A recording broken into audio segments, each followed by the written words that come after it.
The night shift at Pete's gas station was always quiet, until Mary Coleman saw the little boy standing barefoot in the cold.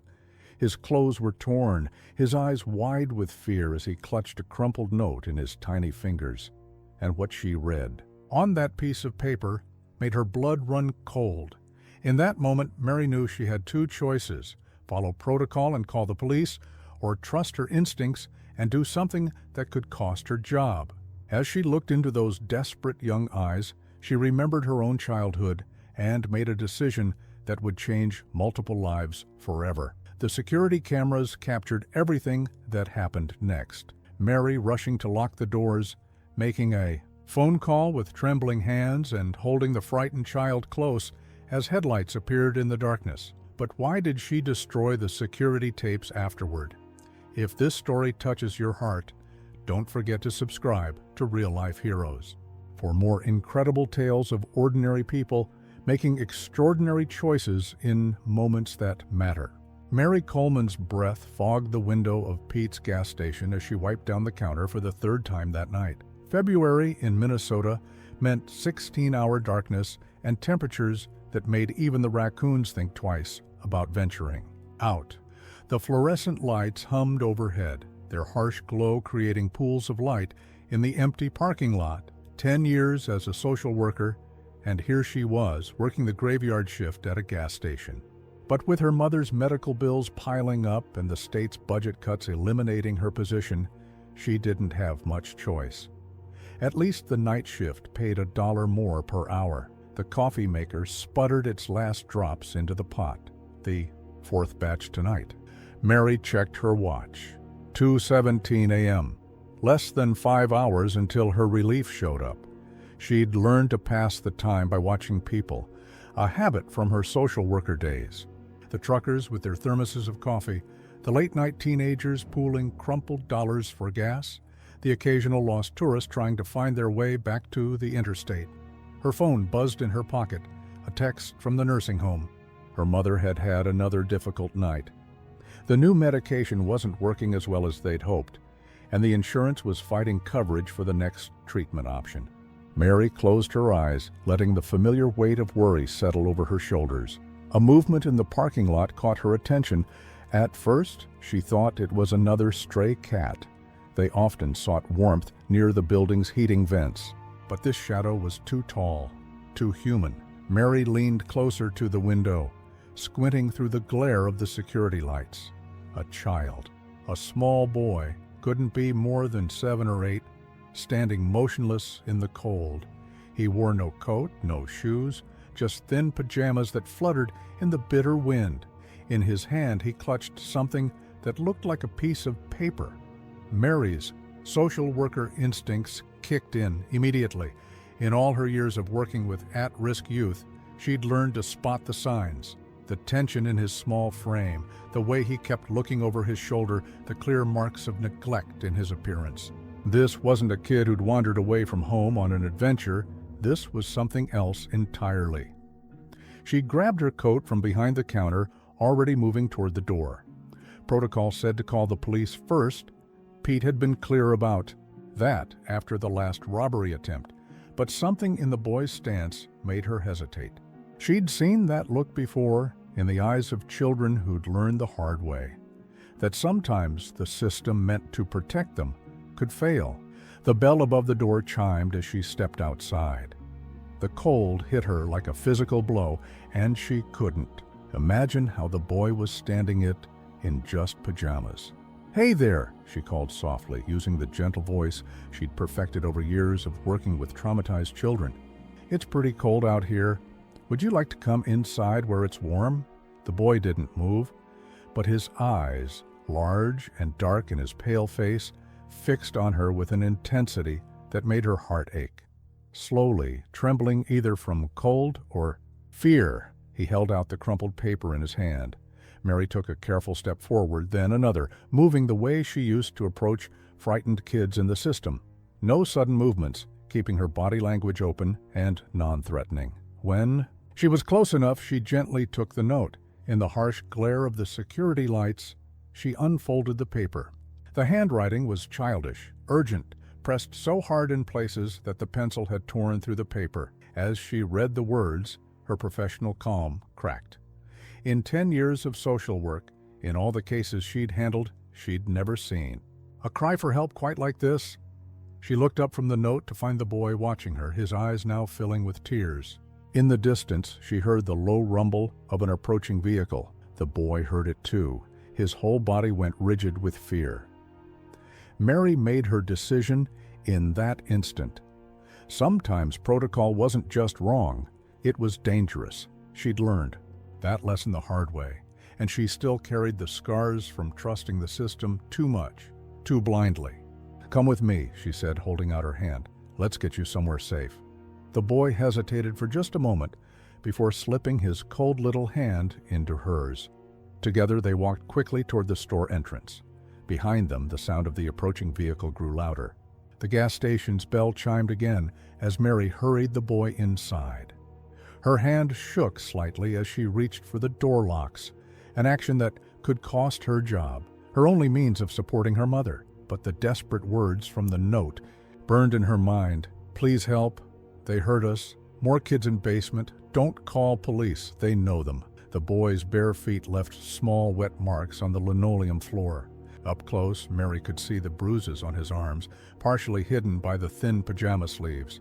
Her trained eye caught other signs too: slight malnutrition, healing cuts, the way he flinched at sudden movements. Classic signs of prolonged abuse. "I'm Mary," she said softly, keeping her voice steady despite the adrenaline coursing through her system. "Can you tell me your name?" The boy glanced nervously at the windows before whispering. "Tommy." His voice was hoarse, as if from disuse or screaming. Headlights swept across the storefront. A black SUV with tinted windows crawled past, moving slower than normal traffic.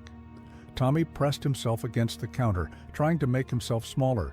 Mary moved to block him from view, her heart pounding as the vehicle passed by once, then twice. "They're looking for me," Tommy whispered, his small body trembling.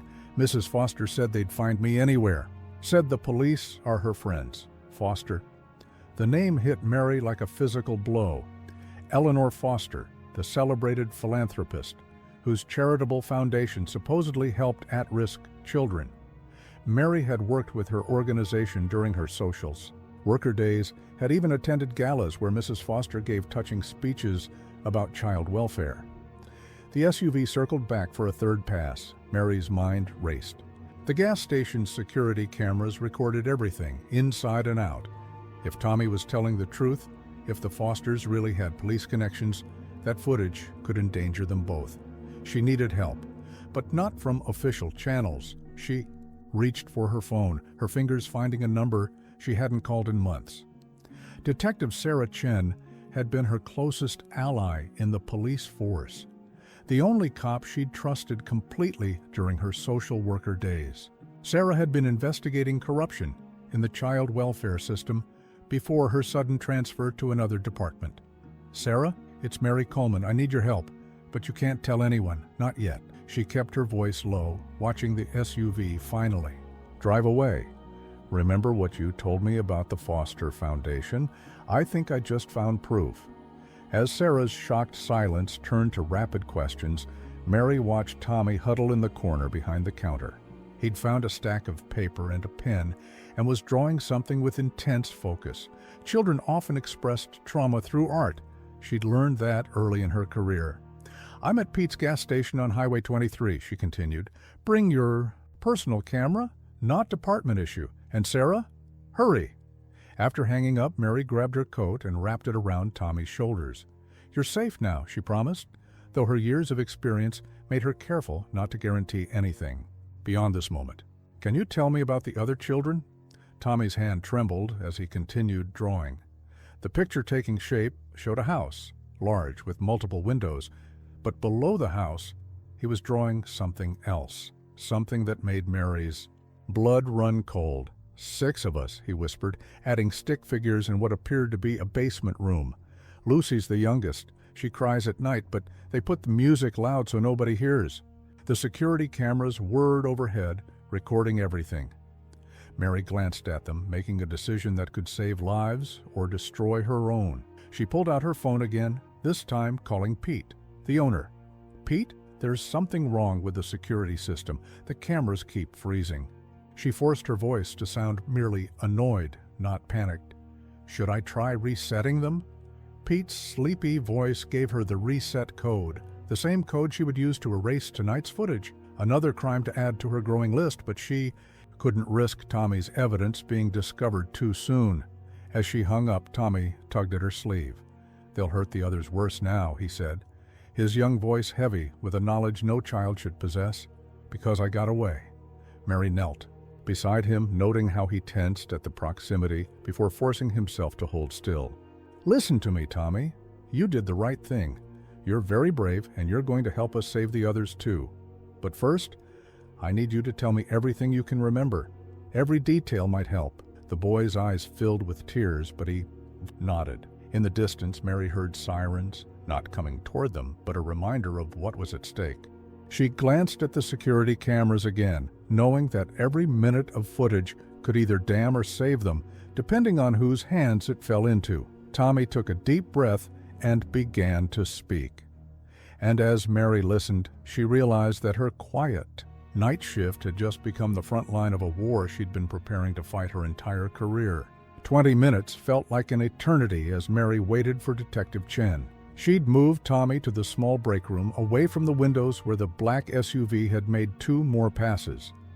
The boy sat huddled in her coat, his small hands wrapped around a cup of hot chocolate she'd made from the convenience store packets.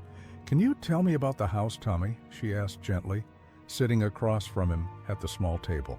Her social worker training told her to keep him talking, both to gather information and to prevent him from retreating into shock. Tommy's fingers tightened around the cup. "It's big, white with black shutters. Mrs. Foster calls it the safe haven." His voice turned bitter on the last words, far too knowing for a child his age. "There's cameras everywhere, except in the basement. And that's where they keep you?" He nodded, then added in a whisper, "But not just us. Other kids come and go. They take pictures of them, then they disappear." Lucy counted 14 since Christmas. Mary fought to keep her expression neutral even as her stomach churned. Trafficking. She'd suspected the Foster Foundation had dark secrets, all that money, those private adoptions that never quite followed protocol. But this was worse than she'd imagined. The gas station's door chimed. Tommy nearly jumped out of his skin, but Mary recognized Detective Sarah Chen's rapid footsteps. "Back here," she called softly, and Sarah appeared in the break room doorway. The detective had come prepared, civilian clothes, her personal camera slung around her neck, and a backpack that probably contained recording equipment. "Mary, what?" Sarah's words cut off as she saw Tommy. Her dark eyes widened, taking in his bare feet, the bruises, the way he shrank away from her presence. "Oh, God." "Show her your drawing, Tommy," Mary encouraged. "Detective Chen is here to help." Sarah knelt slowly, maintaining a non-threatening distance. "Hi, Tommy. I'm Sarah. I'm not here as a police officer, okay? Just as Mary's friend." Tommy studied her for a long moment before sliding his drawing across the table. Sarah's sharp intake of breath told Mary she recognized the implications immediately. "The Foster mansion," Sarah muttered. "I knew it. We had 3 investigations. Blocked last year. Insufficient evidence, they said. But really, they own the police," Tommy finished, his young voice eerily calm. "Mrs. Foster shows pictures sometimes, parties with important people, police chiefs, judges, lots of men in suits." Mary and Sarah exchanged glances.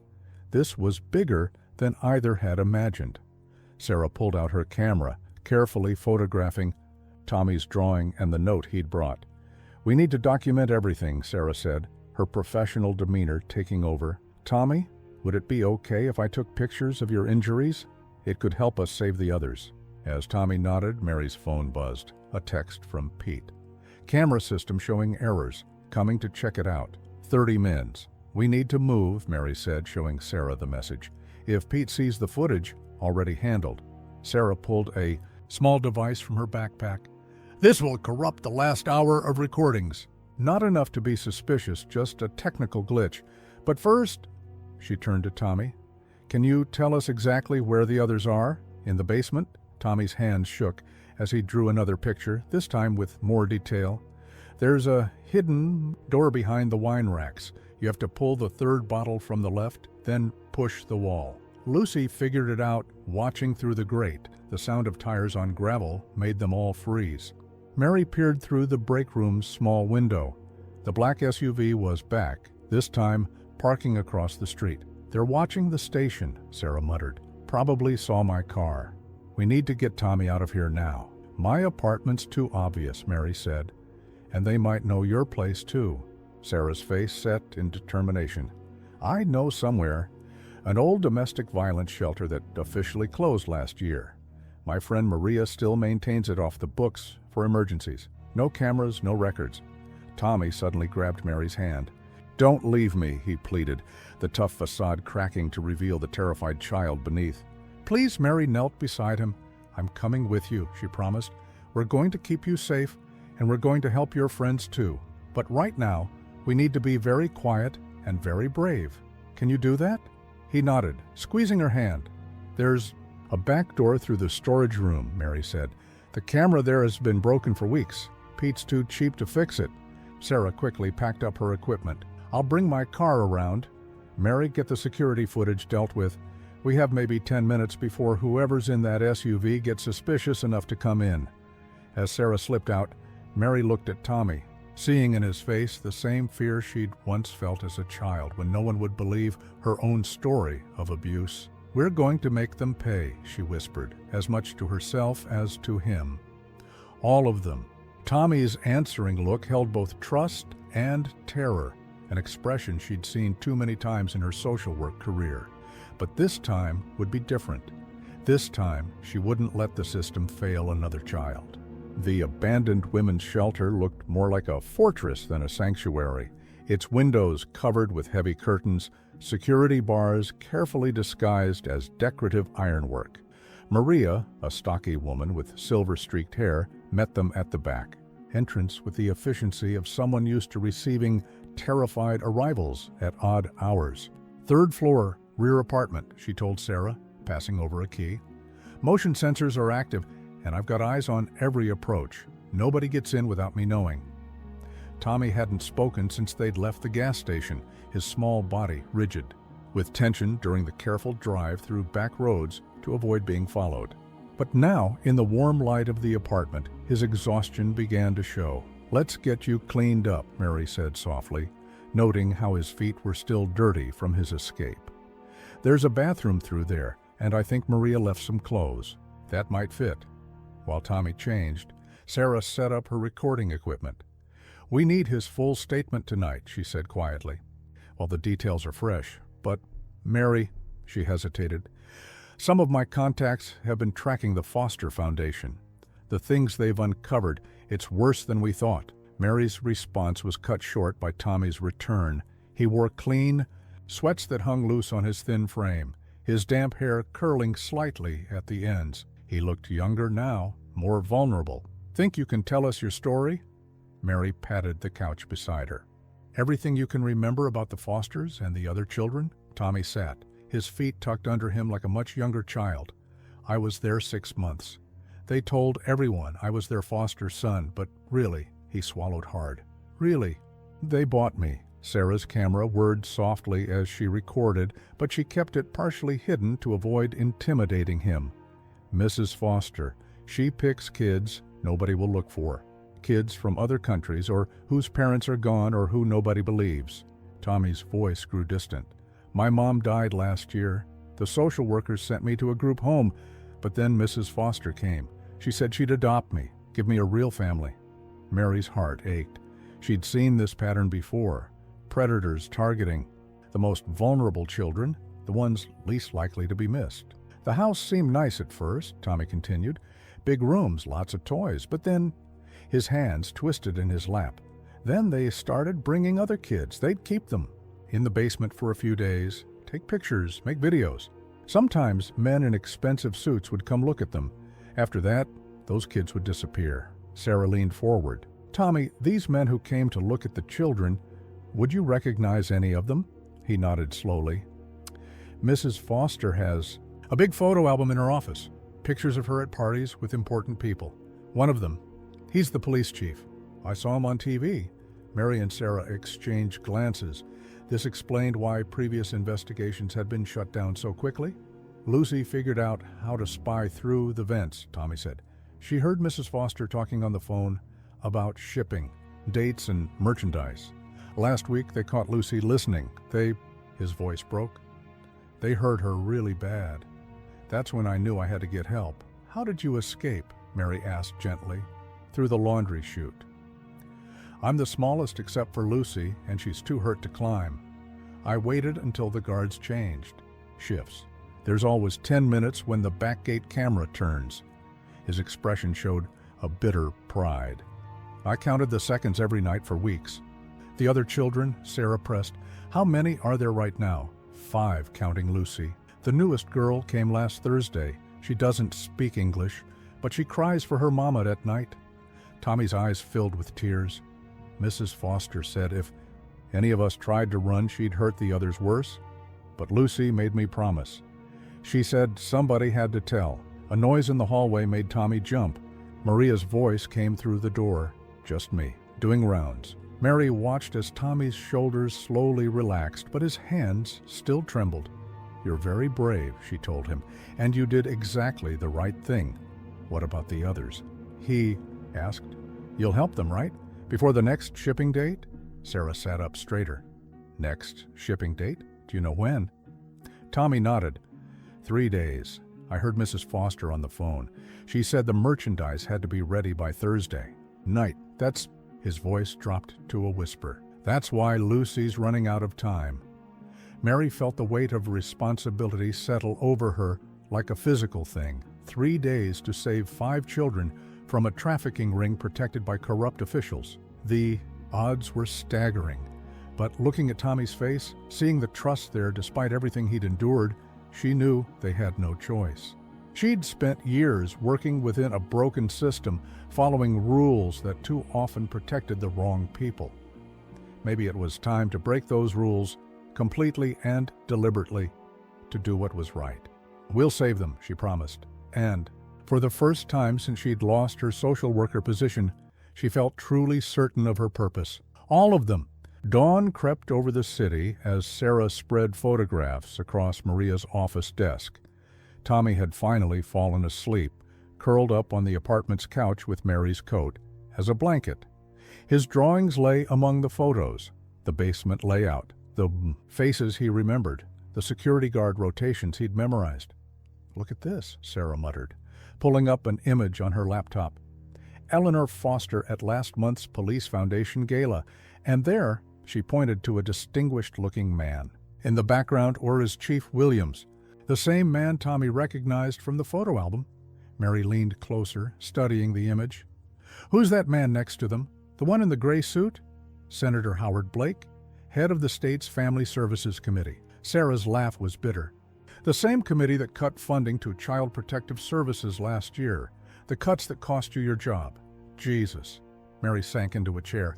How deep does this go? Before Sarah could answer, Maria burst into the office.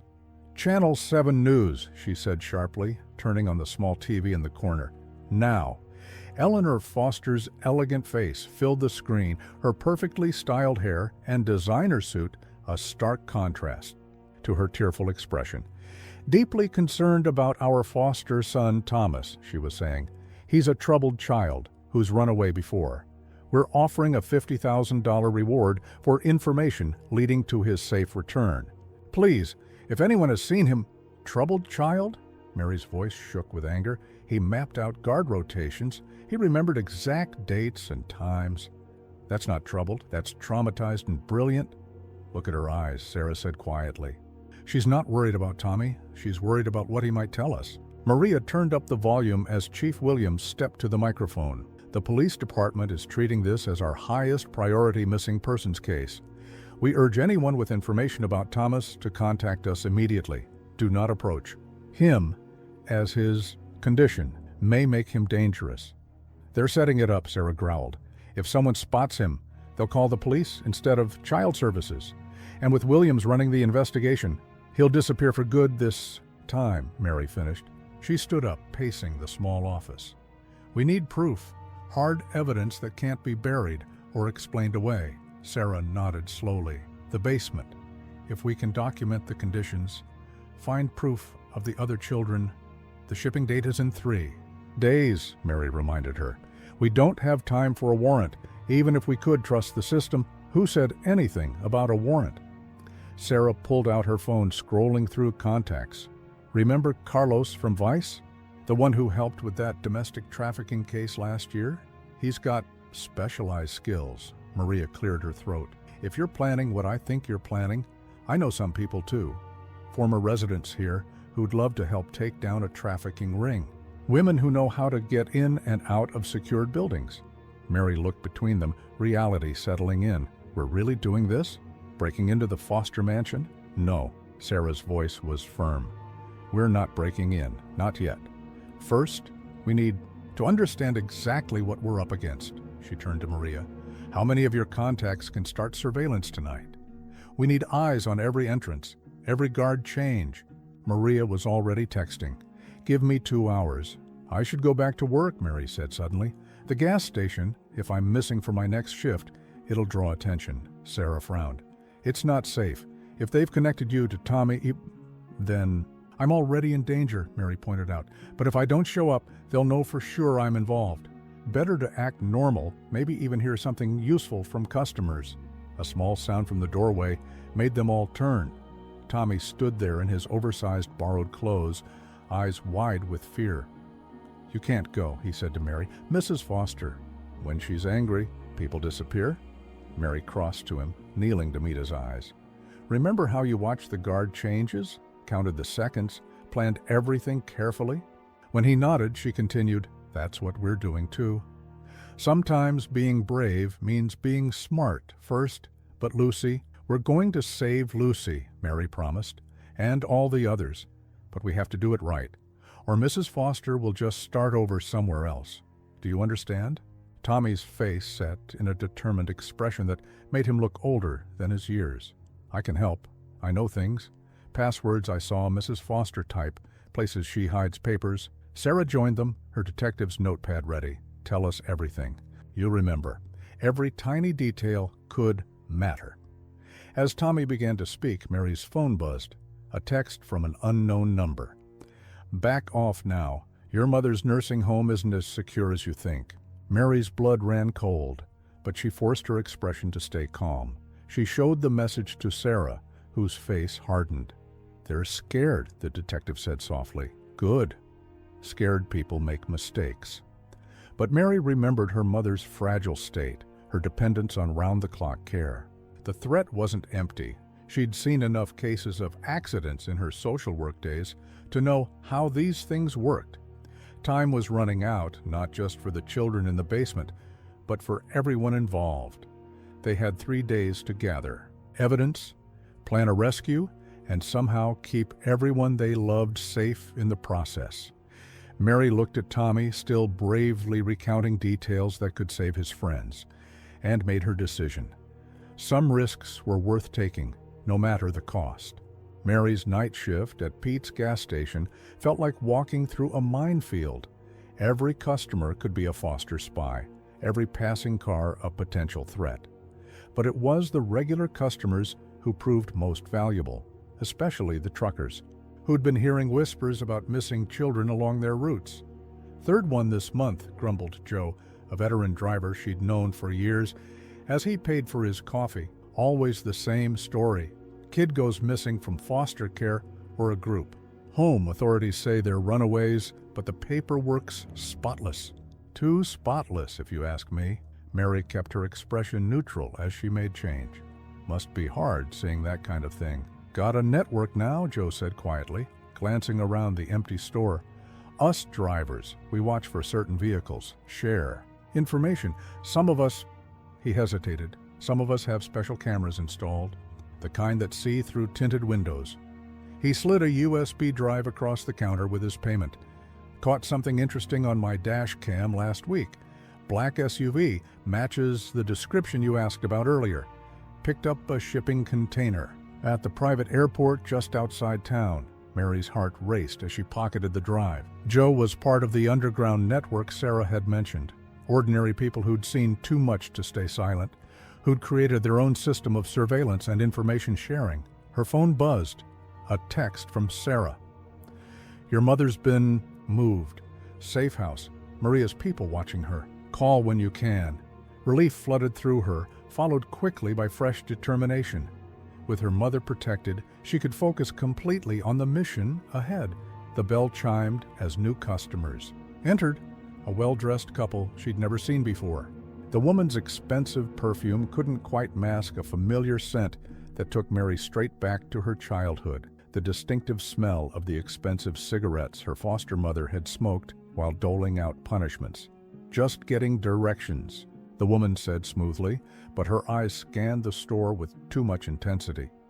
Mary recognized the technique from her social work days, the careful cataloging of exits, cameras, potential witnesses. The man wandered the aisles while the woman asked practiced questions about local landmarks. Mary played her role, the helpful but uninformed night clerk, while noting every detail. The woman's manicured hands bore calluses consistent with weapons training. The man's jacket bulged slightly at the hip. After they left, Mary texted, "Sarah, Foster's people checking the scene. Armed, professional." The response came quickly. "Expected." Carlos's surveillance confirmed 6 more teams around the city. They're spooked. Mary's shift ended at dawn. She took a circuitous route back to the shelter, watching for tales, remembering techniques from her years working with domestic violence victims. The city looked different now. Every shadow potentially hostile, every passing car a possible threat. At the shelter, she found Tommy working with Maria's network of survivors. Women who'd escaped trafficking rings themselves were helping him create detailed maps of the Foster mansion's interior, combining his memories with their expertise in similar operations. "The wine cellar door," a woman named Anna was saying, "it'll have a backup power supply for the electronic lock. They always do. But there's usually a mechanical override for fire safety regulations." Tommy nodded eagerly. "Yes, there's a panel behind the wine rack. I saw Mrs. Foster use it once when the power went out." Mary watched from the doorway, struck by the contrast. A small boy in borrowed clothes, working with intense focus alongside women who'd survived their own nightmares to help others escape. It reminded her of her own childhood, of the neighbor who'd finally believed her stories about her foster mother's discipline methods. Sarah appeared beside her, voice low. "Joe's dash cam footage is gold, shows the SUV's plate numbers, plus clear shots of 2 men we've identified as known traffickers. And there's more. Carlos's team found similar footage from truck stops across 3 states. We're mapping their whole transport network." "How's my mother?" Mary asked. "Settled in at the new facility. Maria's people have medical training.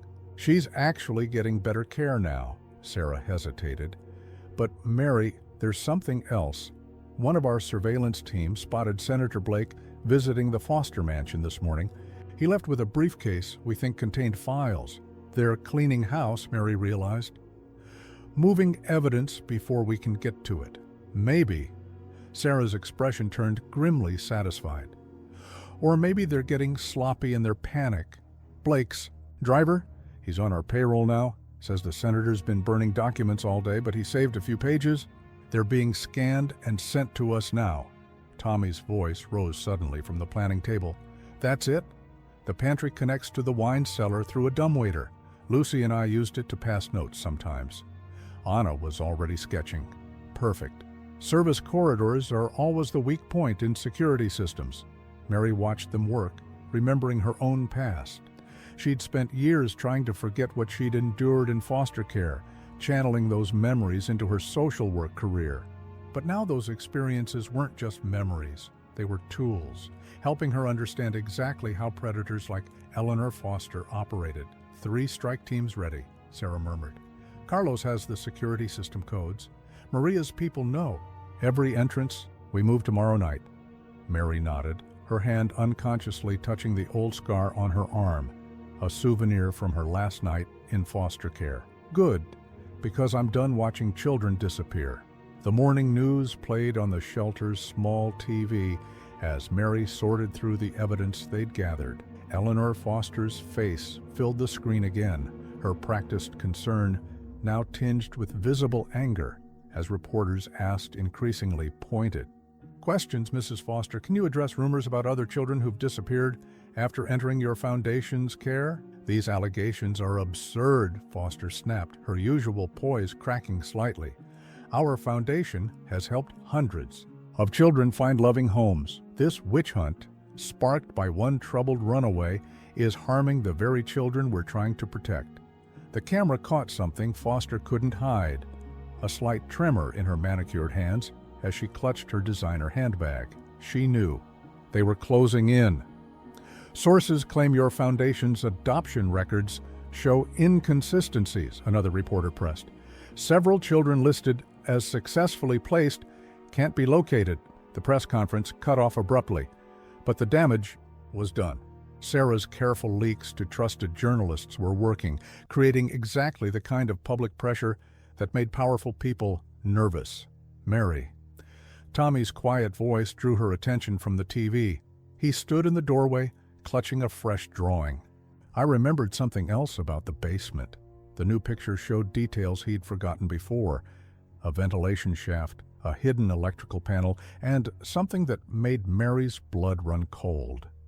A medical area with what looked like examination tables. "They check us there," Tommy said, his voice distant. "Before the men in suits come to look, they take pictures and measurements." His hand shook slightly. "Lucy's supposed to go there today for processing." Mary gathered him close, feeling his small body trembling. "That's not going to happen. We're getting them out tonight." "But what if—" A commotion in the hallway interrupted him. Maria burst in, her face grave. "Channel 4 News, now!" The TV switched to a different station where Chief Williams stood at a podium, his authority radiating through the screen.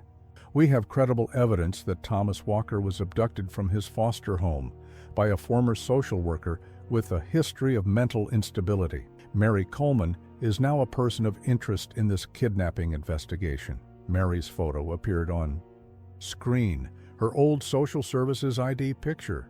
Below it scrolled warnings about her being potentially dangerous and possibly armed. "They're trying to control the narrative," Sarah said from the doorway. "But they made a mistake. Big one." "What do you mean?" "They used your social services photo, official state ID, but that database was supposedly corrupted in last year's system crash. The only way Williams could have that photo is if he had private access to Foster Foundation records." Maria was already on her phone, alerting her network. "We need to move Mary now. They'll have patrols searching, and some of the local cops might actually believe she's dangerous." "No," Mary said firmly. "If I run, it validates their story, makes Tommy look like a kidnapping victim instead of a brave witness." She turned to Sarah. "How soon can you get that evidence to your media contacts?" "Already done. 3 different reporters have copies of everything. The database connection, the trucker's footage, Blake's documents. If anything happens to any of us, it all goes public." Tommy tugged at Mary's sleeve. "What about Lucy and the others?" "The plan stays the same," Sarah assured him. "Carlos's team is in position. The security system goes down at midnight. Foster's got too many guards watching the house to risk moving the children now. She's trapped by her own paranoia." Mary's phone buzzed with a text from Joe. Foster's private jet filed a flight plan for tomorrow morning, international destination. They're planning to run, Mary realized. Today's processing isn't just for Lucy. They're preparing all. The kids for transport. Sarah was already moving. "I'll alert the airport team. If we can catch them with the children actually on the plane—" "No," Mary's voice was firm. "We go in tonight as planned. We're not gambling with these kids' lives on a maybe." A soft ping from Sarah's laptop interrupted them. The detective's face hardened as she read the new message. "Anonymous email just went out to every major news outlet in the state. Claims to have evidence that you," she looked at Mary, "were fired from social services for falsifying abuse claims." They've got forged documents showing you tried to break up innocent families. Classic discrediting tactic, Maria muttered. Make people doubt the whistleblower. But Mary was looking at Tommy, who stood very still, his face set in that too old expression. They did the same thing to my mom, he said quietly, when she reported my first foster father for hitting me. Nobody believed her because they said she was crazy. The parallel hit Mary hard. How many times had she seen this pattern? Abusers using their power to silence victims, to make witnesses seem unreliable, to twist the truth until even reality seemed uncertain. Good thing we don't need anyone to believe us, she said, meeting Tommy's eyes. We just need to get the truth out and your friends to safety. Sarah's phone chimed with an update from her surveillance team. Guards changing shifts now. Everyone's in position for tonight. Mary looked around the room, at Tommy's detailed drawings, at Sarah's evidence files, at Maria's network of survivors coordinating their roles. After years of working within a broken system, she was finally fighting back the right way. Tonight, she agreed, her voice steady, we end this. The shelter's evening quiet shattered with Maria's shout from the security room. Movement at your mother's safe house. Multiple vehicles approaching. Mary rushed to the monitors, watching black SUVs converge on the small medical facility where they'd moved her mother.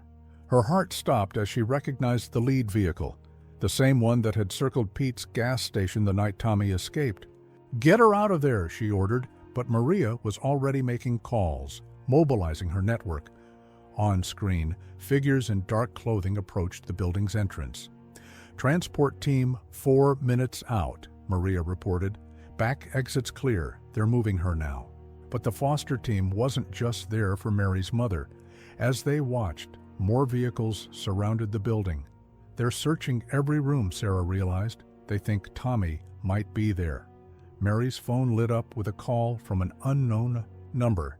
She put it on speaker, Ms. Coleman. Eleanor Foster's voice was silk over steel. I believe we need to discuss your interference in a private family matter. Private family matter? Mary's voice shook with rage. Is that what you call trafficking children? Such dramatic accusations. I wonder how they'll sound coming from someone who's about to have a tragic accident. Or perhaps a pause heavy with meaning. Perhaps your poor mother's condition will suddenly deteriorate. These things happen in care facilities, after all. Through the speaker, they heard a door open on Foster's end. A child's cry of pain cut through the air, quickly muffled but unmistakable. Lucy! Tommy lunged toward the phone, but Sarah caught him. 10 hours, Foster continued, as if there had been no interruption. That's how long Lucy has before her processing is complete. Bring Thomas to the mansion by midnight, and I'll ensure your mother's safety. Refuse, and another cry in the background. Well, accidents happen to children too. The call ended. Mary gripped the edge of the desk, her knuckles white. We move now? Tonight's timeline isn't fast enough. Mary, Sarah started. No, you heard Lucy, and they're already at my mother's facility. We're out of time. Wait, Tommy's voice cut. Through their argument, he pulled out his most detailed drawing of the mansion. There's another way in, through the gardener's cottage. Lucy and I found it, but we never told Mrs. Foster. Sarah studied the drawing. The cottage isn't on any property maps. It's hidden behind the hedge maze. The old gardener used to live there before... Tommy swallowed hard. Before he disappeared for asking too many questions. But his keys still work. I took them once, just to see. There's a tunnel that goes right to the wine cellar. Maria was already calling her contacts. I can have a team there in 20 minutes. Small group, experienced in covert entry. What about my mother? Mary asked. Already in transit, Maria assured her. My people are taking her to a secure location. One Foster doesn't know about. Sarah's phone buzzed. Carlos's team is in position ahead of schedule. They can create a distraction at the main gate. Mary looked at Tommy, seeing the fear and determination warring in his young face. You don't have to come, she said softly. Yes, I do. His voice was steady. Lucy was brave for me. Now it's my turn. They moved fast after that. Maria's team, 3 women who moved with the precise efficiency of military training, arrived with equipment and weapons. Sarah made calls to trusted journalists, setting up their evidence dumps in case anything went wrong.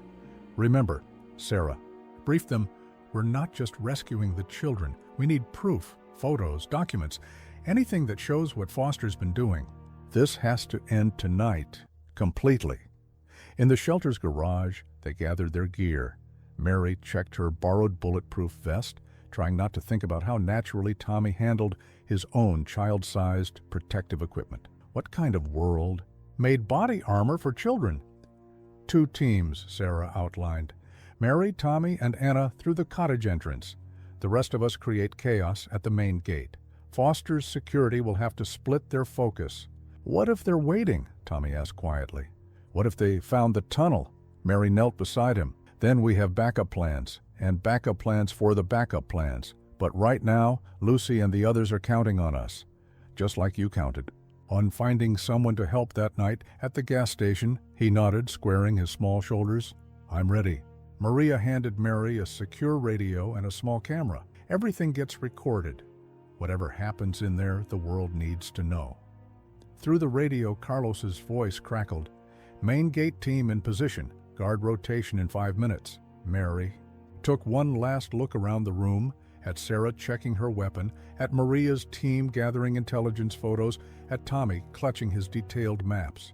6 months ago, she'd been a gas station clerk, mourning her lost social work career.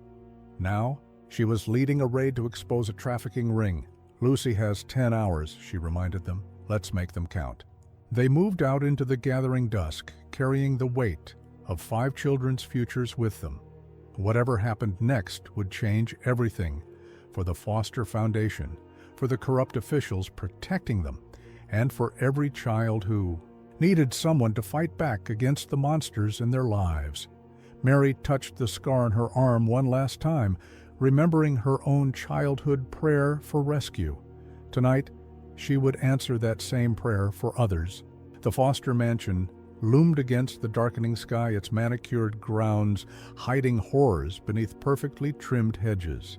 Mary, Tommy, and Anna crouched in the shadows of the gardener's cottage, watching security patrols through night vision. Binoculars, main gate team ready, Sarah's voice whispered through their earpieces, initiating distraction in 3, 2, 1.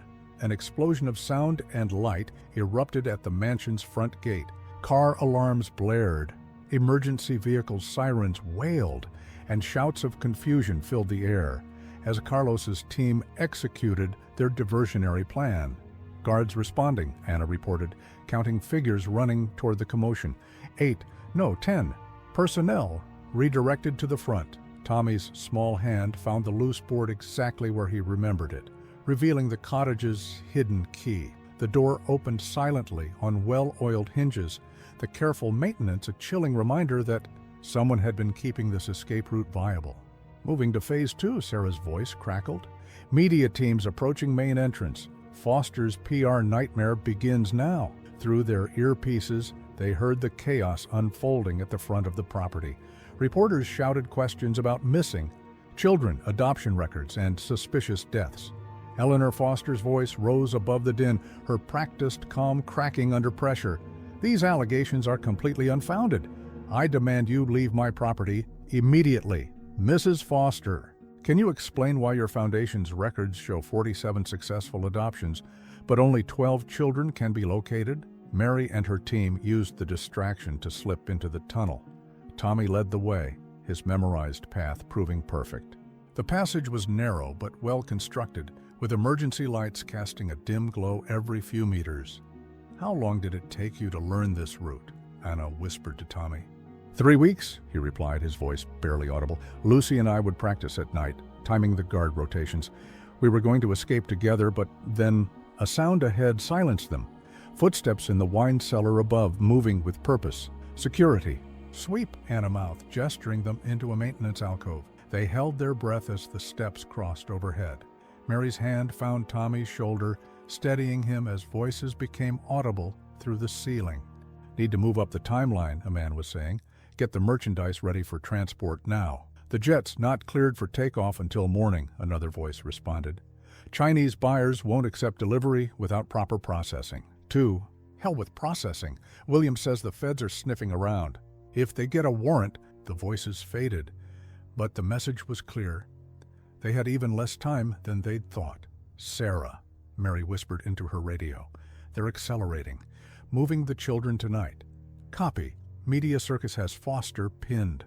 Down out front, she's starting to crack. Just accused Channel 7's reporter of being part of a conspiracy. They reached the wine cellar entrance. Tommy's small fingers found the hidden latch exactly where he'd drawn it on his maps. The panel swung open silently, revealing racks of expensive wines concealing dark secrets. Mary activated her body camera as they emerged. Every detail needed documenting: the false wine rack, the hidden door mechanisms, the security keypads with their worn numbers showing frequently used codes. Lucy's in medical processing, Tommy whispered, pointing to a reinforced door. But the others are still in the holding room. Anna checked her tactical gear. Split up? I can handle medical. Get Lucy out while you two... No, Mary cut her off. We stay together. These people are looking for any advantage we can't risk. A scream cut through the basement's silence. Young, female, terrified. Tommy's face went white. Lucy! Before they could stop him, he bolted toward the medical door. Mary and Anna rushed after him, all thoughts of stealth forgotten. The door's keypad yielded to Tommy's remembered code, and they burst into a scene. From nightmares. The medical room was sterile, hospital-bright, with equipment that belonged in a human trafficking documentary. Lucy, small, dark-haired, younger than Tommy, was strapped to an examination table, while a man in a white coat prepared a syringe. Don't move! Anna's weapon appeared, trained on the man. Step away from the child. But it was Tommy who took control of the moment. While the adults faced off, he darted to Lucy's side, his small fingers flying over the restraint buckles he'd clearly dealt with before. I came back, he whispered to her, just like I promised. Tears streaked Lucy's face as she hugged him. I knew you would, Mary's radio crackled. Foster's leaving the press conference, moving toward the house. Whatever you're doing down there, do it fast. The doctor made a move for an alarm panel, but Anna was faster. A swift strike dropped him unconscious to the floor. 4 more kids in the holding room, Tommy said, supporting Lucy, who could barely stand. Through that door, past the storage closet, Mary's camera recorded everything. The medical equipment, the restraints, the logbooks filled with measurements and photographs. Evidence that would destroy the Foster Foundation forever. But first, they had to get 5 traumatized children to safety through a basement maze of horrors, past armed security, while the mansion's owner was literally on her way to catch them. In the act, Mary looked at Tommy supporting Lucy, at Anna securing their exit route, at her camera documenting vital evidence. Sometimes the right thing and the dangerous thing were exactly the same. Let's get your friends, she told Tommy. All of them. The holding room door opened to reveal 4 children huddled together in a space barely larger than a prison cell. Their eyes, wide with fear, fixed on Tommy and Lucy, hope warring with disbelief on their thin faces. It's okay, Tommy said, in the same gentle tone Mary had used with him at the gas station. We're getting everyone out. The youngest, a tiny girl Tommy had mentioned was from overseas, clung to an older boy who positioned himself protectively in front of the others. He spoke rapidly in what sounded like Mandarin. He's asking if it's another test, Lucy translated weakly, still leaning on Tommy. Mrs. Foster sometimes pretends to let kids escape, then punishes them when they try. Mary's heart clenched at this new cruelty, but Anna was already moving. Sarah, we need extraction team ready. 7 children total, Static answered. Sarah? Anna tried again. Carlos, anyone copy? Mary's radio remained equally silent. Either they'd hit a dead zone in the basement or communications are down.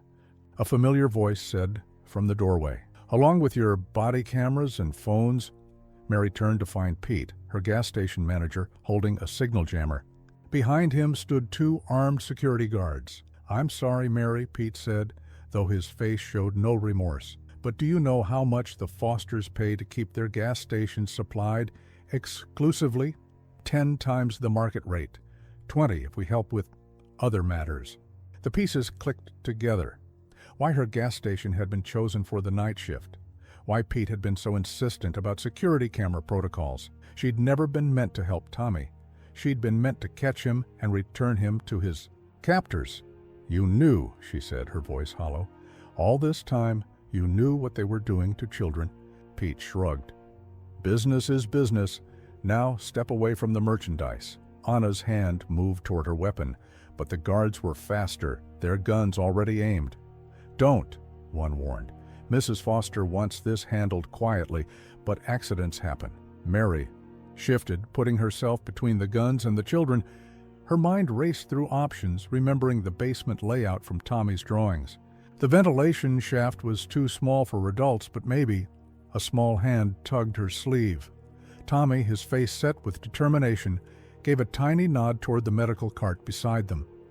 Mary saw what he'd noticed, a tray of instruments that could create one crucial moment of distraction. "Now!" she shouted, kicking the cart toward the guards. Medical tools crashed to the floor as Anna tackled Pete, sending the signal jammer flying. Tommy and the older boy were already moving, herding the younger children toward the ventilation grate. Lucy was desperately unscrewing. Gunshots exploded in the confined space, deafening but wild as the guards tried to avoid hitting their valuable merchandise. Mary grabbed the fallen signal jammer, smashing it against the floor. Her radio crackled back to life immediately. "Under attack!" Sarah's voice cut through static. "Foster's security is—" More gunfire in the background. "Mary, if you can hear this, they're coming down." The transmission cut off as something above them exploded, shaking dust from the ceiling.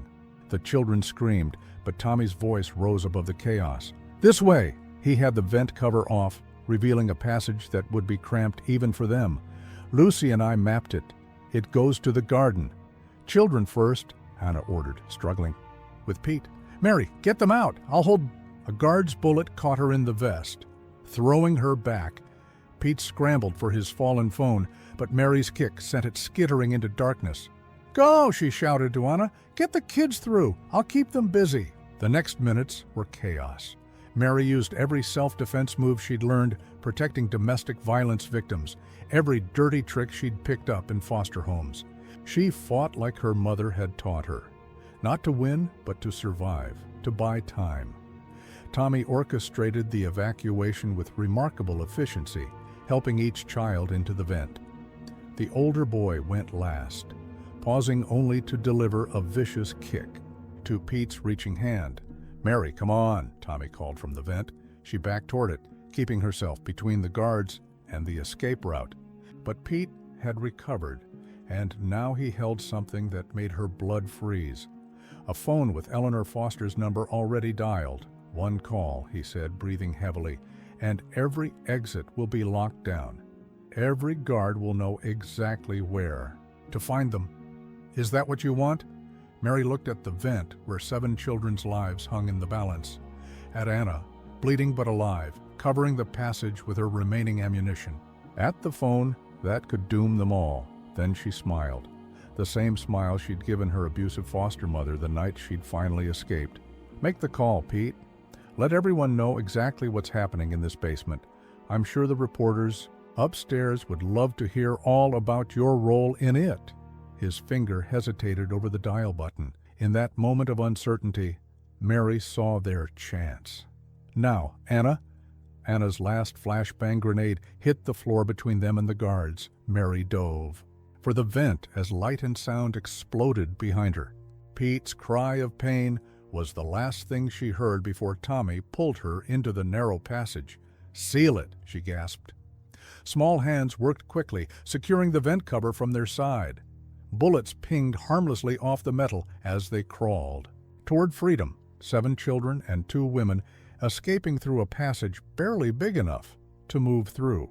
"Sarah," Mary tried her radio. "We have the children. Repeat, all 7 children secured.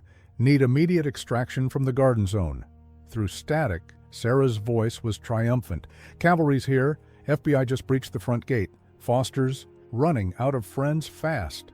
Mary looked at Tommy leading their crawl to safety, at Lucy helping the smallest girl stay calm, at the older boy bringing up their rear with fierce protectiveness. These children had survived hell and emerged stronger. Now it was time to make sure they never had to be that strong again. The safe house Maria had arranged was actually an abandoned church, its basement converted into a makeshift shelter by her network of survivors. Mary watched as medical volunteers checked each child, their gentle hands and soft voices a stark contrast to the clinical cruelty of Foster's basement. May, the older boy, finally shared his name as a volunteer, wrapped him in a warm blanket. "My sister Lynn," he gestured to the smallest girl. "They told us our parents were dead, that no one was looking for us." Sarah, sporting a bandage from the firefight at the mansion, shook her head. "Your parents are very much alive. They've been working with Chinese authorities for months trying to find you. That's partly how we got the FBI involved." May's eyes filled with tears as he translated this to Lynn, who buried her face in her brother's shoulder, sobbing with relief. Lucy sat nearby, allowing a nurse to treat the injection sites on her arms. "They were getting us ready for shipping," she whispered to Mary. "Mrs. Foster said we'd been sold already, that tonight was our last chance to behave, or—" Her voice broke. "You never have to see her again," Mary promised, though she knew the trauma would take years to heal. "None of you do." Tommy hadn't left Lucy's side since their escape, as if afraid she might disappear again.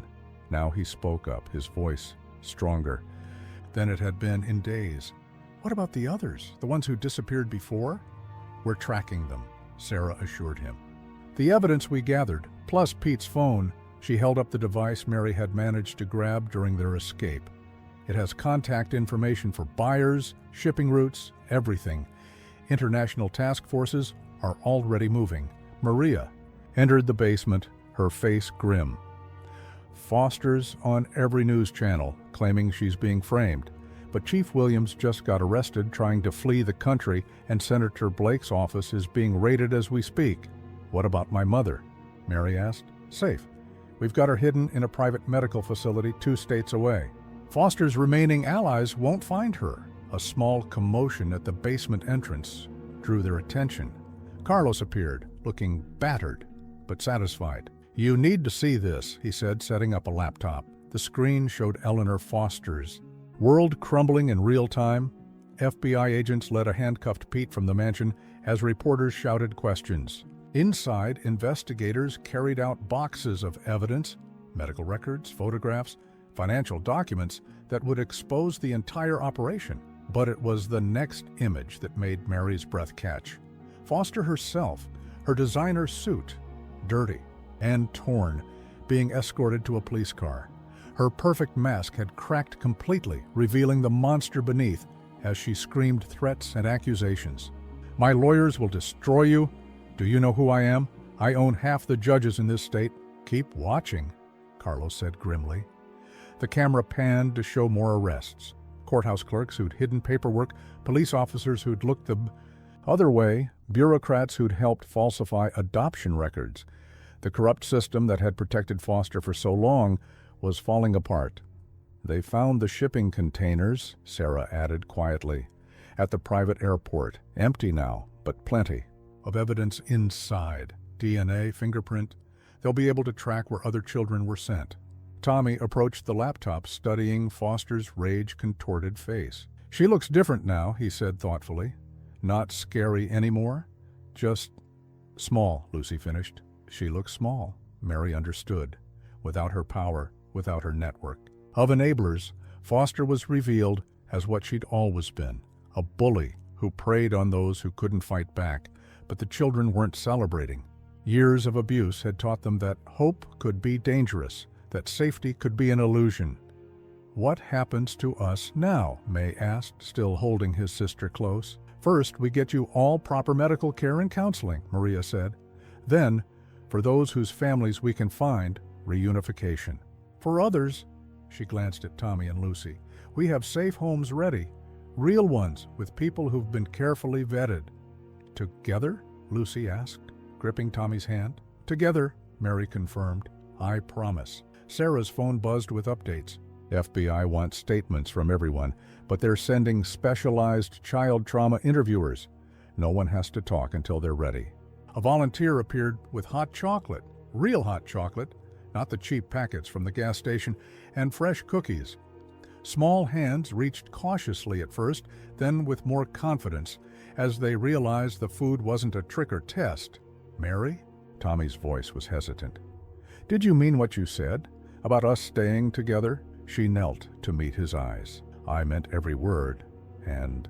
She glanced at Sarah, who nodded encouragement. "If you want, once everything's settled, I'd like to apply to be your foster parent. Both of you. A real one this time." Lucy's cookie froze halfway to her mouth. "You'd want us? Even knowing everything that happened?" "Especially knowing everything," Mary said firmly. "You're the bravest people I've ever met." For the first time since their escape, genuine smiles broke through the children's trauma-hardened expressions. It wasn't a happily ever after. There would be nightmares, therapy sessions, hard days ahead, but it was a beginning. Outside, sirens wailed as more arrests were made. Inside, 7 children sipped hot chocolate in safety, finally allowing themselves to believe that monsters could be defeated, that adults could be trusted, that tomorrow might actually be better than yesterday. And Mary, watching them, knew that sometimes the best way to heal your own wounds was to help others heal theirs. 3 days after the raid, Mary sat in Sarah's office watching surveillance footage that made her blood boil. The Foster Mansion's security cameras had captured years of evidence: children being processed, corrupt officials making late-night visits, money changing hands in shadowy corridors. "We found these in a hidden server room," Sarah explained, her voice tight with controlled anger. "Foster recorded everything. Insurance, she called it. Leverage to keep her partners in line." The screen showed Eleanor Foster conducting what she called client previews, walking potential buyers through lines of terrified children like they were shopping for furniture. Mary forced herself to watch, knowing each moment of footage would help build an airtight case. "How many?" she asked. "How many children over the years?" "We've identified 217 so far." Sarah's hands clenched on her desk. "Dating back 12 years. International task forces are tracking them now. Some," she swallowed hard, "some we'll never find." A knock interrupted them. Carlos entered, carrying a laptop. "You need to see this." Pete's phone cracked open a whole network of gas stations, truck stops, all linked to Foster's operation. Places where they'd hold kids during transport. People paid to look the other way. The map he showed them stretched across multiple states, each point representing a child's nightmare. Mary recognized several locations, places she'd driven past countless times, never knowing what happened behind their ordinary facades. "This is why Foster hired me," she realized. "My background in social work.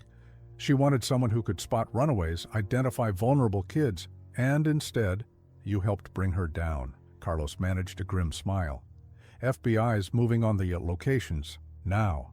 Already rescued 32 more children being held in transit." Mary's phone buzzed, a message from Maria at the safe house. The children were giving their statements to specialized FBI interviewers, breaking years of enforced silence.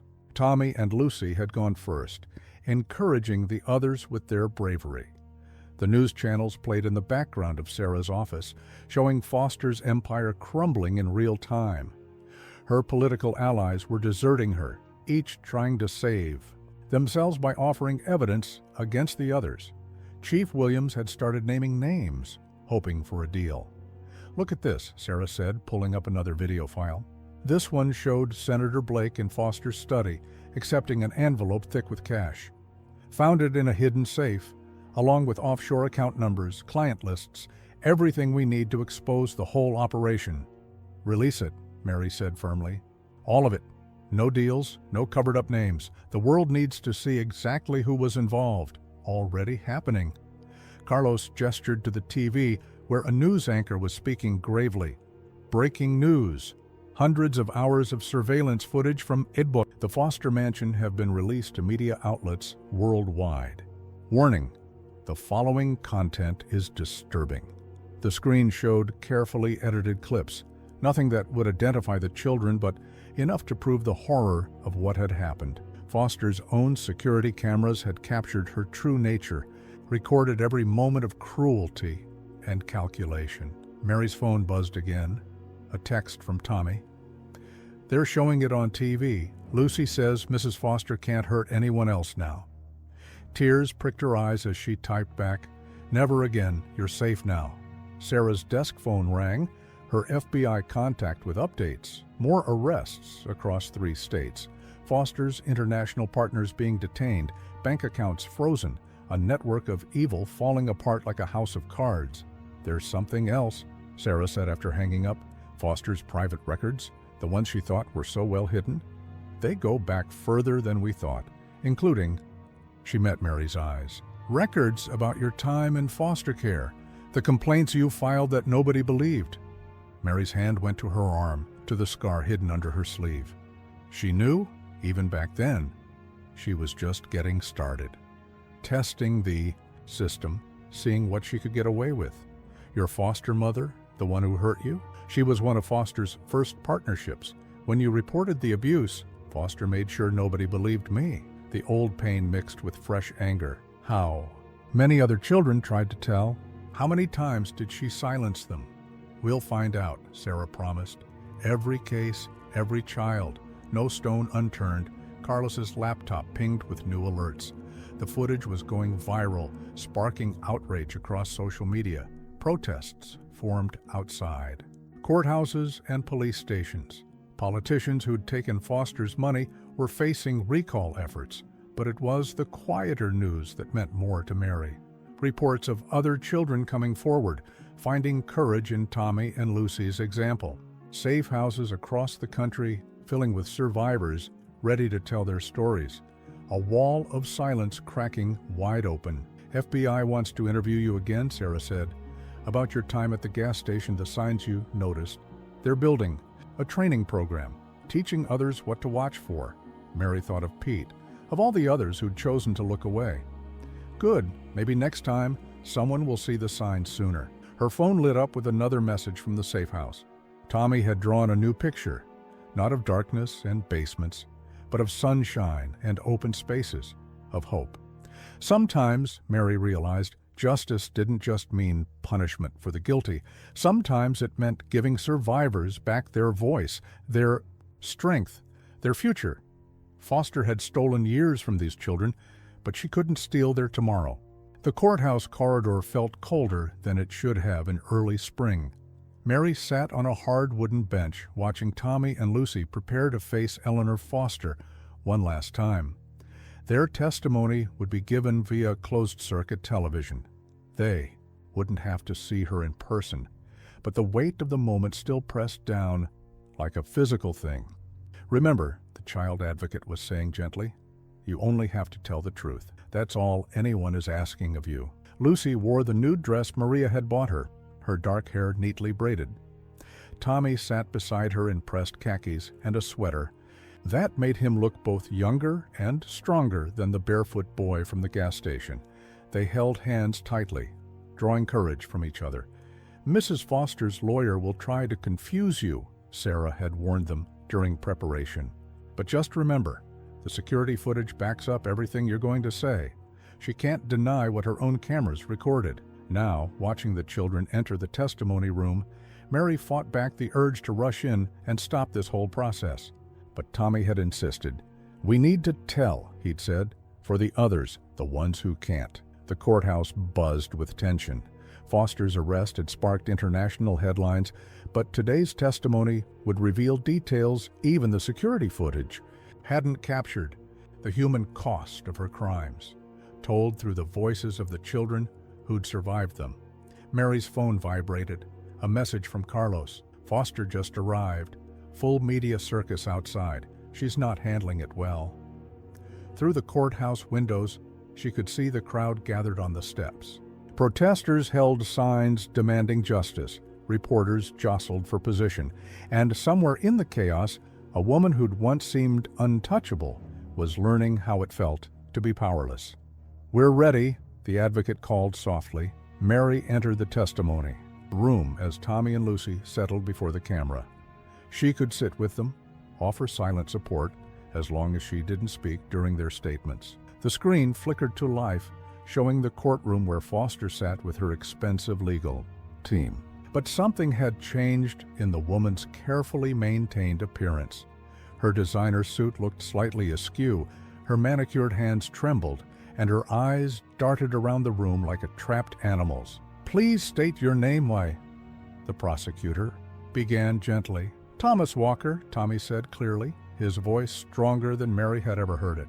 "Lucy Chen," Lucy added, lifting her chin slightly. For the next hour they told their story, every detail of life in Foster's basement, every moment of cruelty and fear, every child they'd seen disappear. They described the processing room, the client viewings, the way Foster would personally inspect them like merchandise before a sale.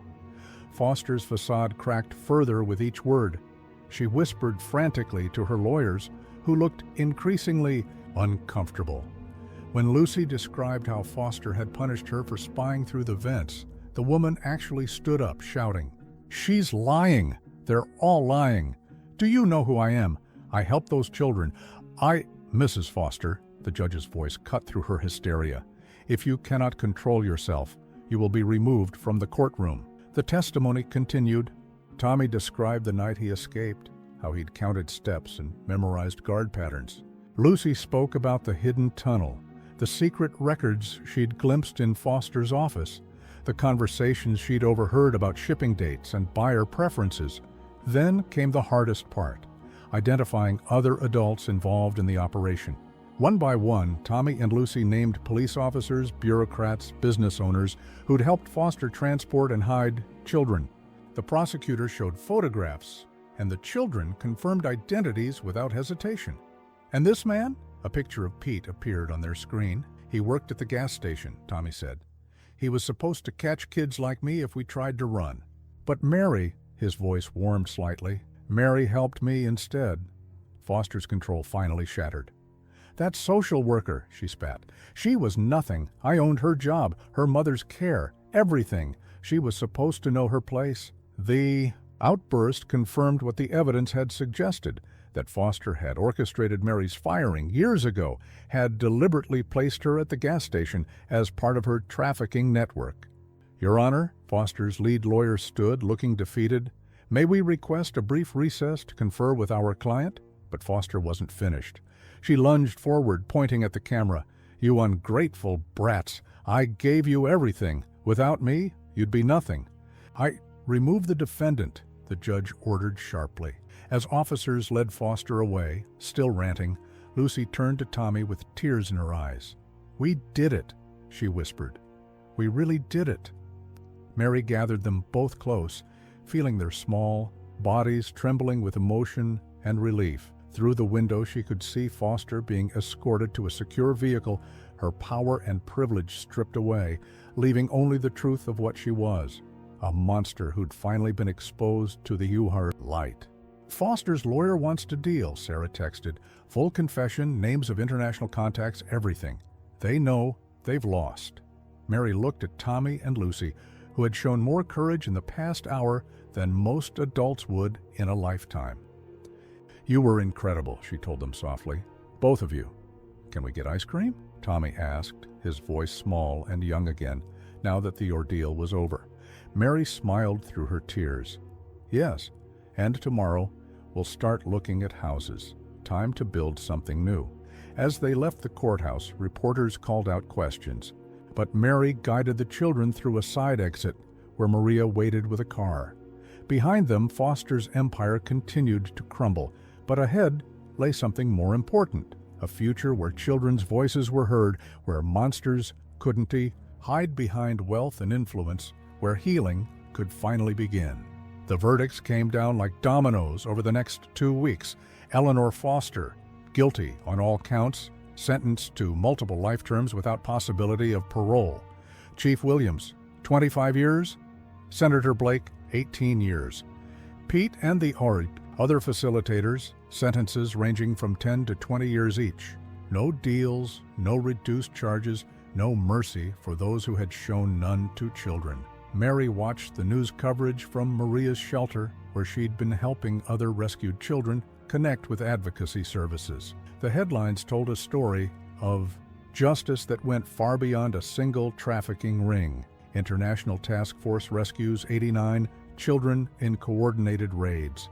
Foster Foundation partners, arrested across 3 continents, reform bill passes, child protection services to receive. Major funding increase, new oversight committee established for foster care system. But it was the smaller victories that meant the most. May and Lynn's tearful reunion with their parents broadcast live from the Chinese consulate. The 4th-floor filing clerk who'd helped hide Foster's paperwork, now working with investigators to identify other corrupt officials. The gas station attendants and truck stop workers coming forward with information about other trafficking operations. They're calling it the Foster effect, Sarah said, dropping a thick file on Mary's desk at the new Child Advocacy Center. People finally speaking up, reporting things they'd ignored before. Like everyone's remembering, they have a conscience.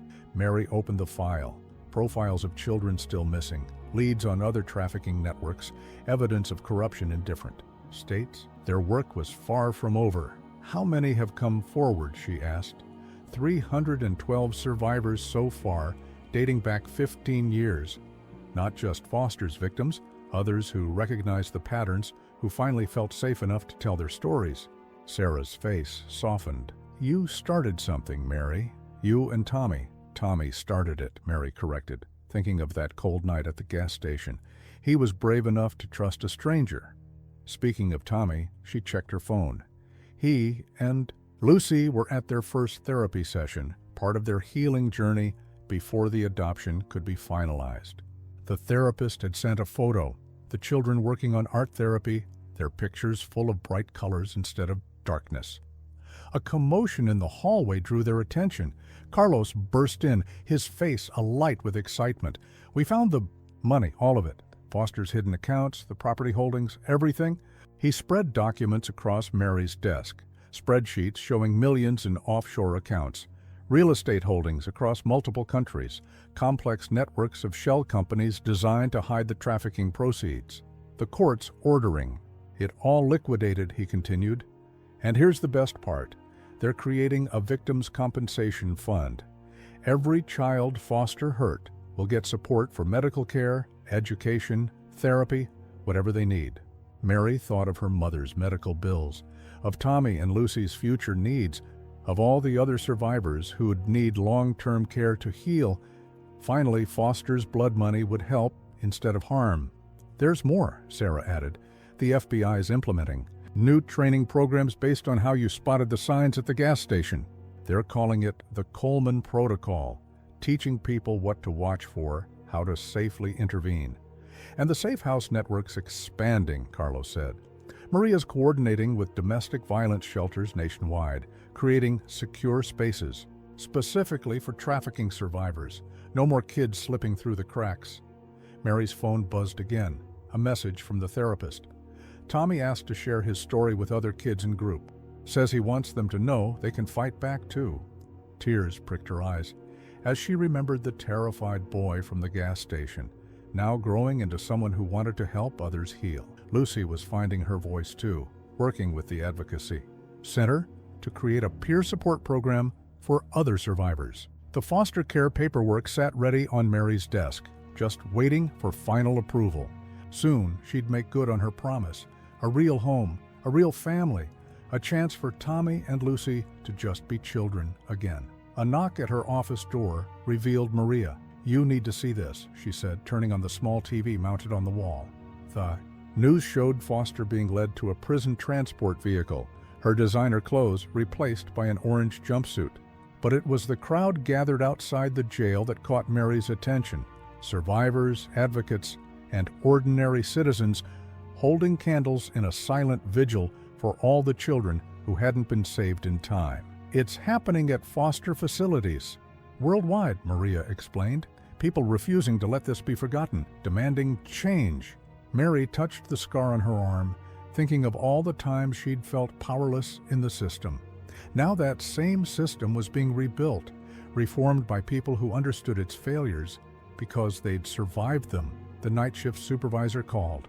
From Pete's old gas station, Sarah mentioned. They've installed panic buttons, trained all staff in trafficking recognition. Every gas station in the chain is doing the same. Small changes leading to bigger ones. Individual actions growing into movements. one boy's courage inspiring hundreds to speak out.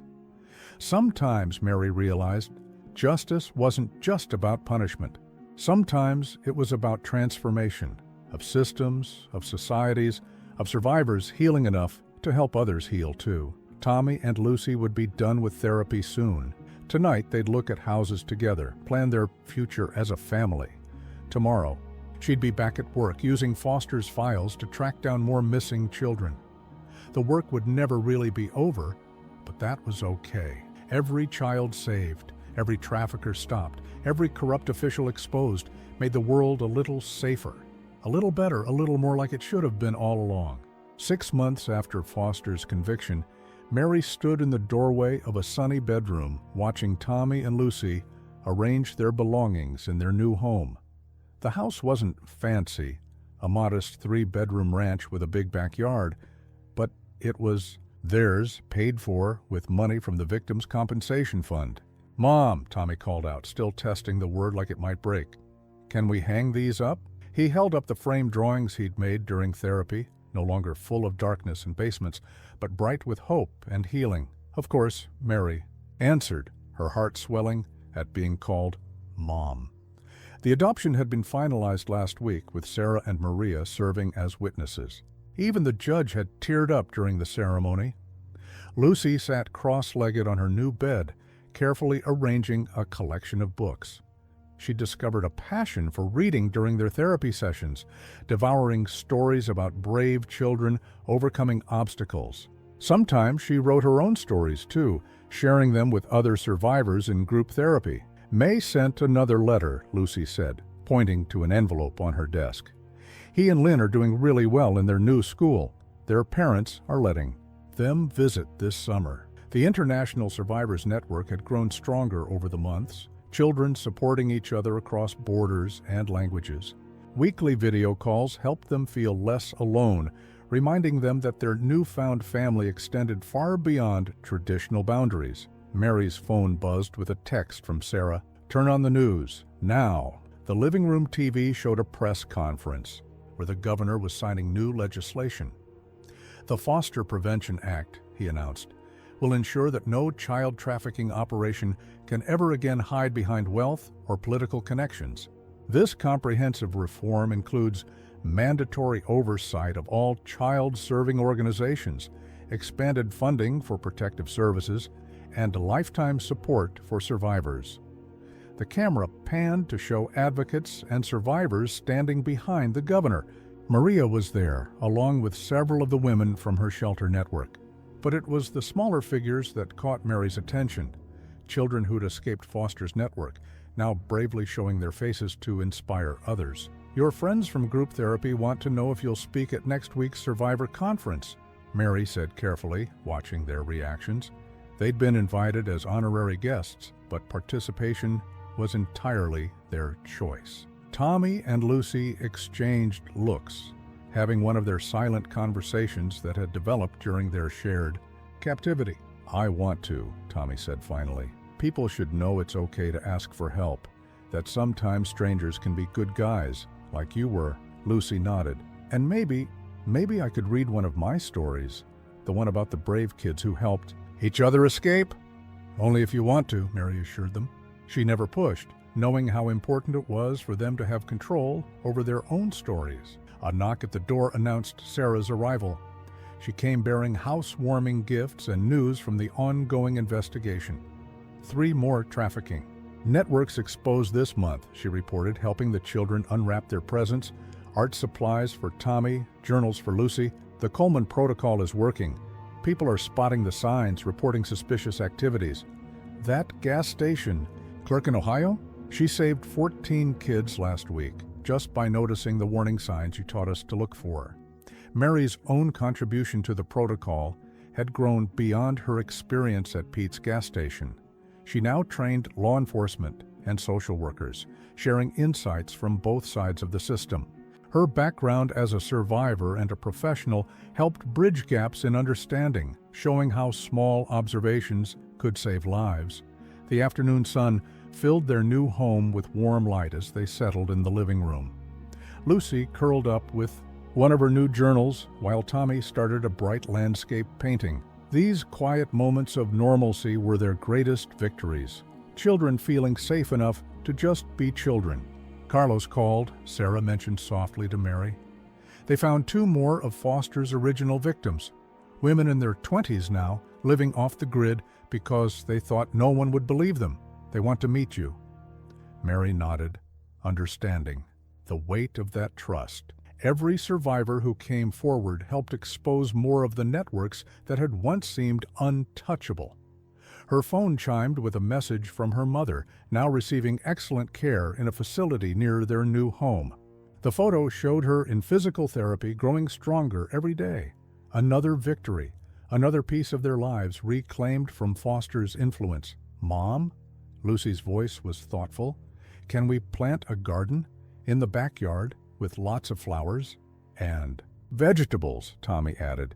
We could grow our own food, like Maria taught us. Mary smiled, remembering the therapeutic gardening program at the shelter. Of course, it's your home, too.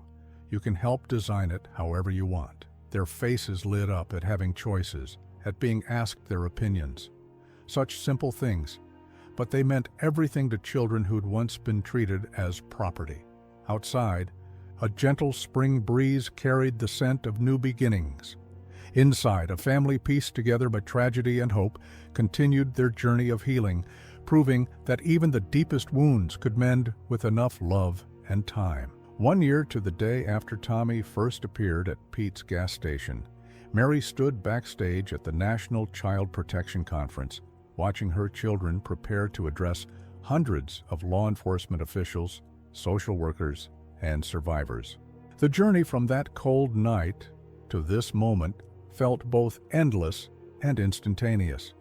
Tommy adjusted his tie, his choice to dress formally, to show that he was more than a victim. Lucy clutched her notebook containing the story she'd finally decided to share. They'd grown so much, not just in height, but in confidence and strength. Ready? Mary asked, though she was probably more nervous than they were. Ready, they answered in unison, another habit from their shared past that had transformed from survival to solidarity. The audience fell silent as Tommy stepped up to the microphone. Gone was the terrified boy from the gas station, replaced by a young advocate who spoke with clear purpose. My name is Tommy Coleman, he began, the adopted surname still bringing a proud smile to his face. A year ago, I was property, a commodity, something to be sold. Today, I'm here to tell you how one person choosing to care changed everything. He told their story, not just the horror of Foster's basement, but the triumph of escape, the importance of being believed, the power of people working together to protect children. As he spoke, Mary watched hardened police officers wipe away tears, saw social workers nodding in fierce agreement. Lucy joined him, her voice steady as she read her story about children helping children survive, about the secret languages of comfort they'd developed in the dark. The metaphors in her tale carried truth that straight facts couldn't capture. The way hope could sustain life like water, how courage could spread like whispered words. In the audience, Mary recognized familiar faces. Maria sat with several women from her shelter network, now expanded to 30 locations nationwide. Sarah and Carlos represented the new Joint Task Force dedicated to implementing the Coleman Protocol. Even some of Foster's other survivors attended, their presence a testament to healing. After the speeches, during the standing ovation, Mary's phone buzzed with messages of support. May and Lynn sending love from their home in China, the gas station clerk from Ohio who'd saved 14 kids, her mother. Watching the live stream from her care facility, survivors from across the country, finding strength in Tommy and Lucy's words. The conference had other milestone announcements. The Foster Prevention Act had led to the identification of 23 more trafficking networks. Maria's shelter model was being implemented internationally. A new scholarship fund, created from seized trafficking assets, would help survivors pursue education and therapy. The Coleman Protocol had resulted in over 200 children rescued in its first year, but it was the smaller victories that filled Mary's heart as she watched her children accept hugs and thanks from other survivors. Tommy's nightmares had decreased to once a month. Lucy had started mentoring younger survivors. Their backyard garden flourished with vegetables and flowers. They could sleep with their bedroom doors closed, confident in their safety. They called her a mom. Without hesitation now, the audience thinned as people moved toward the conference workshops. But one interaction caught Mary's attention. A small girl, clearly a recent rescue, approached Tommy and Lucy. "Did you really escape?" she whispered. "Did you really get free?" Lucy knelt to meet the girl's eyes. "Yes. And now we help other kids get free too. Do you want to hear about our garden, about how we grow our own food now?" The girl nodded, hope beginning to replace fear in her expression. As Lucy shared stories of sunflowers and tomato plants, of butterflies and bird feeders, Mary remembered something her therapist had said. Healing isn't just about overcoming trauma. It's about reclaiming joy. Tommy joined the conversation, pulling out his phone to show pictures of their garden. Soon the girl was smiling, asking questions about different vegetables, planning her own future garden. Sarah appeared at Mary's side. "We got another one this morning, gas station in Denver." The clerk recognized the signs, called it in. 3 children saved. "The ripple effect," Mary murmured, watching her children help another survivor find hope. "Speaking of ripples," Sarah continued, "remember that filing clerk who came forward? She's starting a training program for administrative staff, teaching them to spot documentation red flags. Says she never wants another child's paperwork to hide abuse." The conference schedule showed Tommy and Lucy had one more session, a workshop for law enforcement on recognizing trauma responses in child victims. They'd insisted on doing this one together, supporting each other through the harder topics. "Mom," Tommy called, "we're ready for the next part." Mary joined them, seeing not just her children, but the advocates they'd become. They carried their trauma not as a burden now, but as wisdom to help others. Their survival had become a revolution, transforming pain into purpose. Outside the conference center, spring sunshine painted the world in colors of renewal. Inside, a movement born from one boy's courage continued to grow, proving that sometimes the smallest choices, stopping to help a barefoot child, believing an impossible story, standing up against evil, could change not just one life, but countless others. The work wasn't over. It might never be over. But watching Tommy and Lucy prepare to share their hard-earned wisdom, Mary knew that every child saved, every survivor who reclaimed joy, every small victory against darkness made all the difference in the world. The evening after the conference, Mary, Tommy, and Lucy sat in their backyard garden, watching the sunset paint the sky in shades of hope. The vegetables they'd planted together were thriving. Tomatoes ripening on the vine, peas climbing their trellises, herbs filling the air with healing scents. "I think we helped that girl today," Lucy said softly, picking a fresh strawberry. "The one who asked about escaping." She smiled for real at the end, not just pretending. Tommy nodded, his hands dirty from tending to their latest project, a butterfly garden designed to attract monarchs. "That's how healing works, right, Mom? Little by little, like growing plants. You don't see it happening, but one day you look and everything's different." Mary wrapped an arm around each of her children, marveling at their wisdom. Exactly like that. And just like plants need the right conditions to grow, people need support to heal. Their peaceful moment was interrupted by Mary's phone, a text from Sarah that made her catch her breath. They found the last one, Foster's very first victim, from 15 years ago. She's alive, living in Canada, wants to come home. Lucy looked up from her strawberry. "Can we help her too? Show her our garden, maybe?" "Of course," Mary smiled. "That's what family does." The word family still felt like a miracle sometimes. Their home had become a sanctuary not just for them, but for other survivors seeking hope. The spare bedroom often hosted children transitioning between rescue and permanent placement, giving them a safe space to remember how to trust. Tommy stood suddenly, excitement on his face. "Look, Our first monarch? He pointed to a flash of orange and black wings floating toward the butterfly bushes he'd so carefully planted. They watched in silence as the butterfly landed, its wings opening and closing in the golden evening light, a symbol of transformation that felt especially poignant today. "I've been thinking," Lucy said, her voice thoughtful, "about what that police officer asked at the conference, how to help kids trust them after everything that happened." "What are you thinking?" Mary encouraged. Maybe we could make a video, like a guide for police and social workers, but from kids who've been there. Show them what helps and what doesn't." Tommy's eyes lit up. "We could get May and Lynn to help, too, and the other survivors from group therapy. Show how different kids need different kinds of help." Mary watched her children brainstorm ideas for helping others, their past trauma transformed into a source of wisdom and empathy.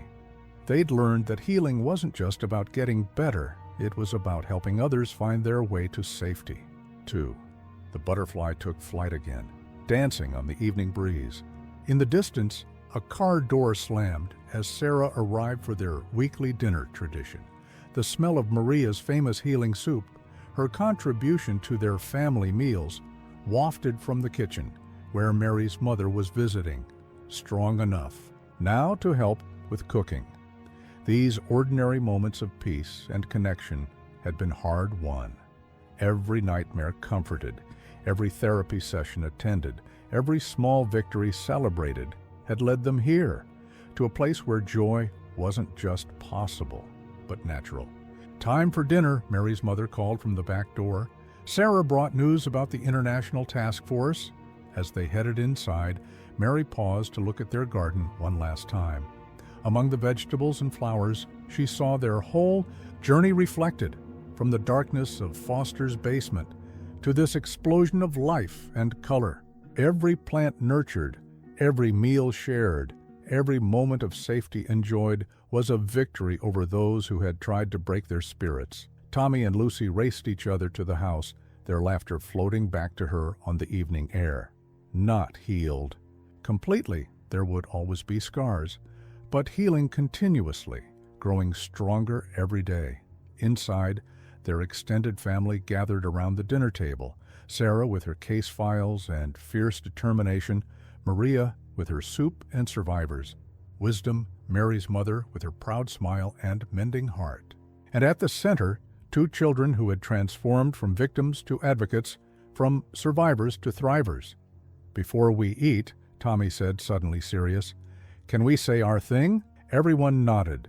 It was their ritual now, these words that bound them. "Together, we are safe, we are strong, we are family, and we help others find their way home." As the words echoed around their table, Mary knew that this moment, this love, this commitment to healing and helping was the greatest victory of all. Not just surviving darkness, but creating light. Not just escaping evil, but building good. Not just finding safety, but becoming it for others. The work would continue tomorrow. There would be more children to save, more networks to dismantle, more healing to support. But tonight, in this home, built on hope and courage, they celebrated the simple triumph of being together, being free, being family. If this story touches your heart, remember, sometimes the smallest act of kindness, stopping to help a barefoot child, believing an impossible story, standing up against evil, can change not just one life, but countless others. In the fight against darkness, every light matters, no matter how small.